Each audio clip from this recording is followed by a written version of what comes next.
আসসালামু আলাইকুম। আশা করি আপনারা সকলেই ভালো আছেন।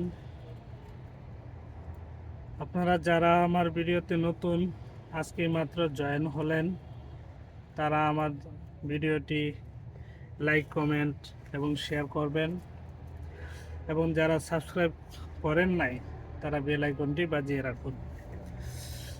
আচ্ছা, আমার আজকের ভিডিওর বিষয় হচ্ছে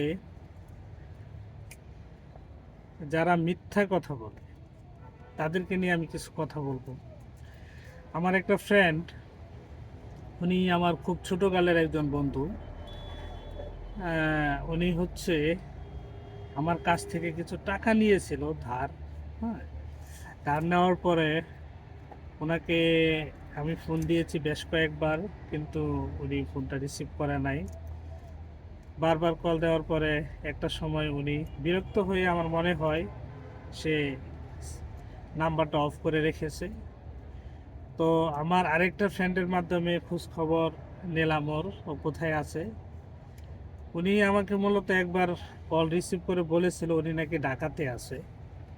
ঢাকা কোন জায়গায় থাকে সেটা বললাম না, সিকিউরিটির পারপাসে।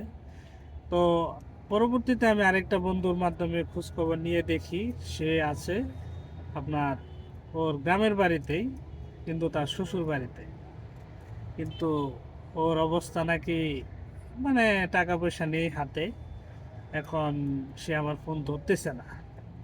আরে ভাই, আমার কথা হচ্ছে, তুই আমার টাকা নিছস ভালো কথা, কিন্তু ফোনটা তো রিসিভ করবি, রিসিভ করতে বলতে পারো যে ভাই আমার এই সমস্যা এই সমস্যা। কারণ আমিও তো মানুষ, তাই না? সমস্যা মানুষের থাকতেই পারে, সেজন্য কি আমি তার সমস্যাটা দেখব না? অবশ্যই দেখব। সো পরিশেষে একটা কথাই বলতে চাই, আপনারা যাকেই টাকা পয়সা ঋণ দেন অথবা হাওলাত দেন বা উপকার করার জন্য দেন, অবশ্যই আপনারা দেওয়ার আগে 100 বার চিন্তা করবেন। হ্যাঁ, চিন্তা করে তারপর দিবেন। কেননা টাকা পয়সা হচ্ছে সম্পর্ক নষ্ট করার মূল কারণ।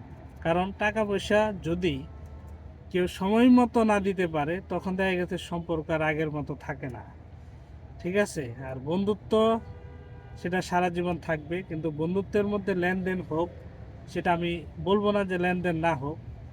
তবে বন্ধুরা যখন এরকম করে যে ফোন রিসিভ করে না, হ্যাঁ, নানান সমস্যা, ভয় পায়, তো সেই হিসাবে আমি মনে করি যে আপনারা যাকে টাকা দেন অবশ্যই চিন্তা ভাবনা করে টাকা দিবেন। কারণ টাকা একবার যদি চলে যায়, সে টাকা কিন্তু যদি দিয়ে দেয় ভালো, আর যদি না দেয় তাহলে সম্পর্ক নষ্ট। সো পরিশেষে সেটাই বলবো, আপনারা লেনদেন করুন, নিরাপদে করুন, যেন টাকা পয়সা নিয়ে বন্ধু বান্ধব, আত্মীয় স্বজন কারোর মধ্যে কোনো মনোমালিন্য না হয়, সবার মধ্যে সুসম্পর্ক বজায় থাকুক। এই প্রত্যাশায় আজকের ভিডিও শেষ করলাম। যারা আমার ভিডিওতে নতুন অবশ্যই সাবস্ক্রাইব করবেন। ধন্যবাদ।